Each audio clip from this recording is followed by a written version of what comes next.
ओम नमः शिवाय। नमस्कार दोस्तों, स्वागत है आप सभी का हमारे चैनल भक्ति ज्ञान में। दोस्तों, आज मैं आपको 16 सोमवार व्रत की कथा सुना रहा हूँ। मृत्यु लोक में विवाह करने की इच्छा करके एक समय श्री भूतनाथ महादेव जी माता पार्वती के साथ पधारे। वहां वे भ्रमण करते करते विदर्भ देशांतर्गत अमरावती नाम की अति रमणीक नगरी में पहुंचे। अमरावती नगरी अमरपुरी के सदस्य सब प्रकार के सुखों से परिपूर्ण थी। उसमें वहां के महाराज का द्वारा बनाया हुआ अति रमणीक शिव जी का मंदिर बना था। उसमें भगवान शंकर भगवती पार्वती के साथ निवास करने लगे। एक समय माता पार्वती प्राणपति को प्रसन्न देख के मनोविनोद करने की इच्छा से बोले, हे महाराज, आज तो हम तुम दोनों चौसर खेलेंगे। शिव जी ने प्राण प्रिया की बात को मान लिया और चौसर खेलने लगे। उसी समय उस स्थान पर मंदिर का पुजारी ब्राह्मण मंदिर में पूजा करने को आया। माता जी ने ब्राह्मण से प्रश्न किया कि पुजारी जी, बताओ कि इस बाजी में हम दोनों में किसकी जीत होगी। ब्राह्मण बिना विचारे ही शीघ्र बोल उठा कि महादेव जी की जीत होगी। थोड़ी देर में बाजी समाप्त हो गई और पार्वती जी की विजय हुई। अब तो पार्वती जी ब्राह्मण को झूठ बोलने के अपराध के कारण श्राप देने को उद्यत हुई। तब महादेव जी ने पार्वती जी को बहुत समझाया, परंतु उन्होंने ब्राह्मण को कोढ़ी होने का श्राप दे दिया। कुछ समय बाद पार्वती जी के श्रापवश पुजारी के शरीर में कोढ़ पैदा हो गया। इस तरह पुजारी अनेक प्रकार से दुखी रहने लगा। इस तरह के कष्ट भोगते हुए जब बहुत दिन हो गए तो देवलोक की अप्सराएं शिव जी की पूजा करने उसी मंदिर में पधारी और पुजारी के कष्ट को देख बड़े दया भाव से उससे रोगी होने के कारण पूछने लगी। पुजारी ने निसंकोच सब बातें उनसे कह दी। वे अप्सराएं बोली, हे पुजारी, अब तुम अधिक दुखी मत होना। भगवान शिव जी तुम्हारे कष्ट को दूर कर देंगे। तुम सब व्रतों में श्रेष्ठ 16 सोमवार का व्रत भक्ति भाव से करो। तब पुजारी अप्सराओं से हाथ जोड़कर विनम्र भाव से 16 सोमवार व्रत की विधि पूछने लगा।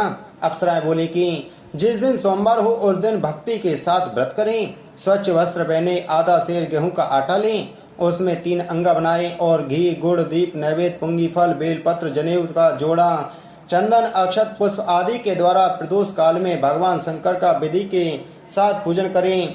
तत्पश्चात अंगाओं में से एक शिवजी को अर्पण करें, बाकी 2 शिवजी का प्रसाद समझकर उपस्थित जनों में बांट दे और आप भी प्रसाद लें।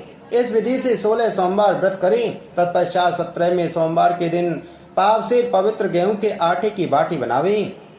तदनुसार घी और गुड़ मिलाकर चूरमा बनाएं और शिवजी का भोग लगाकर उपस्थित भक्तों में बांट दें। पीछे आप कुटुंब में प्रसादी लें तो भगवान शिव जी की कृपा से उसके मनोरथ पूर्ण हो जाते हैं। ऐसा कहकर अप्सराएं स्वर्ग को चली गईं। ब्राह्मण ने यथाविधि 16 सोमवार व्रत किया तथा भगवान शिव जी की कृपा से रोग मुक्त होकर आनंद से रहने लगा। कुछ दिन बाद फिर जब शिव जी और पार्वती जी उस मंदिर में पधारे तब ब्राह्मण को निरोग देखकर पार्वती जी ने ब्राह्मण से रोग मुक्त होने का कारण पूछा तो ब्राह्मण ने 16 सोमवार व्रत कथा कह सुनाई।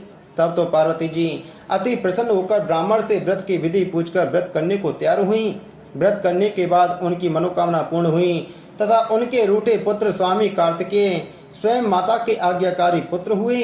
परंतु कार्तिकेय जी को अपने विचार परिवर्तन का रहस्य जानने की इच्छा हुई और माता से बोले, हे माता जी, आपने ऐसा कौन सा उपाय किया जिससे मेरा मन आपकी ओर आकर्षित हुआ।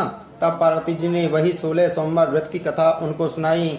स्वामी कार्तिकेय जी बोले कि इस व्रत को मैं भी करूंगा, क्योंकि मेरा प्रिय मित्र ब्राह्मण दुखी दिल से परदेश गया है। हमें उससे मिलने की बहुत इच्छा है। कार्तिकेय जी ने भी इस व्रत को किया और उनका प्रिय मित्र मिल गया। मित्र ने इस आकस्मिक मिलन का वेद कार्तिकेय जी से पूछा तो वे बोले, ही मित्र, हमने तुम्हारे मिलन की इच्छा करके 16 सोमवार का व्रत किया था।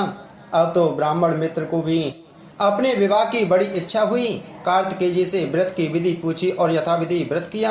व्रत के प्रभाव से जब वह किसी कार्यवश विदेश गया तो वहां के राजा की लड़की का स्वयंवर था। राजा ने प्रण किया था कि जिस राजकुमार के गले में सब प्रकार संग्रहित हथनी माला डालेगी, मैं उसी के साथ प्यारी पुत्री का विवाह कर दूंगा। शिव जी की कृपा से ब्राह्मण भी स्वयंवर देखने की इच्छा से राज्यसभा में एक ओर बैठ गया। नियत समय पर हथनी आई और उसने जयमाला उस ब्राह्मण के गले में डाल दी। राजा की प्रतिज्ञा के अनुसार बड़ी धूमधाम से राजा कन्या का विवाह उस ब्राह्मण के साथ कर दिया और ब्राह्मण को बहुत सा धन और सम्मान देकर संतुष्ट किया। ब्राह्मण सुंदर राजकन्या पाकर सुख से जीवन व्यतीत करने लगा। एक दिन राजकन्या ने अपने पति से प्रश्न किया, हे प्राणनाथ, आपने ऐसा कौन सा भारी पुण्य किया जिसके प्रभाव से हथनी ने सब राजकुमारों को छोड़कर आपको वरण किया। राजकुमार बोला, हे प्राण प्रिय, मैंने अपने मित्र कार्तिकेय जी के कथानुसार 16 सोमवार का व्रत किया था, जिसके प्रभाव से मुझे तुम जैसी स्वरूपवान लक्ष्मी की प्राप्ति हुई। व्रत की महिमा को सुनकर राजकन्या को बड़ा आश्चर्य हुआ और वह भी पुत्र की कामना करके व्रत करने लगी। शिव जी की दया से उसके गर्भ से एक अति सुंदर, सुशील, धर्मात्मा और विद्वान पुत्र उत्पन्न हुआ। माता पिता दोनों उस देव पुत्र को पाकर अति प्रसन्न हुए और उसका लालन पालन भली प्रकार से करने लगे। जब पुत्र समझदार हुआ तो एक दिन उसने अपनी माता से प्रश्न किया कि हे माँ, तूने कौन सा तप किया है जो मेरे जैसा पुत्र तेरे गर्भ से उत्पन्न हुआ। माता ने पुत्र का प्रबल मनोरथ जान के अपने किए हुए 16 सोमवार व्रत को विधि सहित पुत्र के सम्मुख प्रकट किया।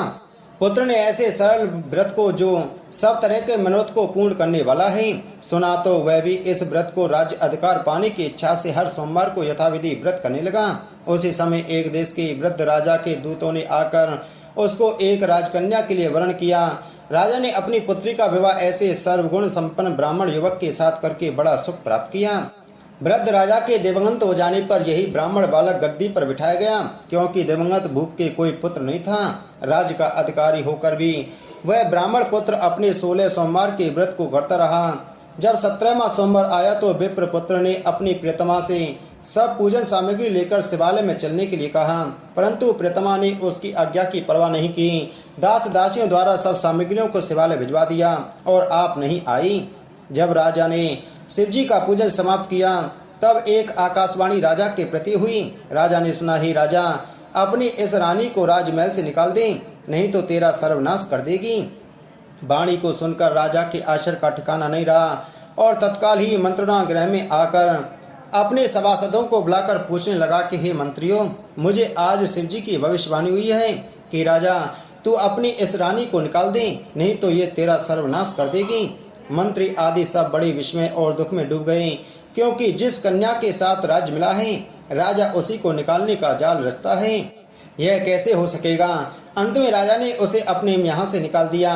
रानी दुखी हृदय भाग्य को कोसती हुई नगर से बाहर चली गई। बिना पद त्राण, फटे वस्त्र पहने, भूख से दुखी धीरे धीरे चलकर एक नगर में पहुंची। वहाँ एक बुढ़िया सूत काटकर बेचने को जाती थी। रानी की करुण दशा देखकर बोली, चल तू मेरा सूत बिकवा दे, मैं वृद्ध हूँ, भाव नहीं जानती हूँ।